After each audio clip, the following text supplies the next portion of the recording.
नमस्कार, मैं हूं पवन शर्मा। जय झूलेलाल। चेटीचंड की सभी को हार्दिक शुभकामनाएं।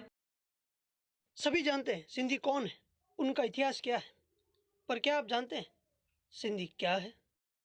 सिंधी पुरुषार्थ की भावना है। सिंधी चतुराई की मिसाल है। सिंधी छोटे से छोटे कार्य में शर्म न करने की सज्जनता का प्रतीक है। सिंधी स्वाभिमान की मूर्ति है। सिंधी बंधुओं को बदनाम करने के लिए कुछ लोगों ने संपूर्ण सिंधी समाज पर मनगढ़ंत कहावतें बनाकर उनकी छवि बिगाड़ने का प्रयास किया, पर वो नहीं जानते जिस प्रकार जल अपना रास्ता स्वयं चुन लेता है, सिंधी अपना रास्ता खुद बुन लेता है। जिस प्रकार बड़ी बड़ी चट्टानों को जल तोड़ देता है, उसी प्रकार सिंधी विपरीत परिस्थितियों का मुंह मोड़ देता है। जल किसी भी आकृति का रूप धारण कर लेता है, सिंधी किसी भी परिस्थिति में खुद ढल जाता है। सिंधी के बारे में वही लोग मनगढ़ंत बातें करते हैं जो उनको जानते नहीं हैं, उनको समझते नहीं हैं। जो प्रेम और सेवा से सजाता हो माँ की बिंदी, वो है सिंधी।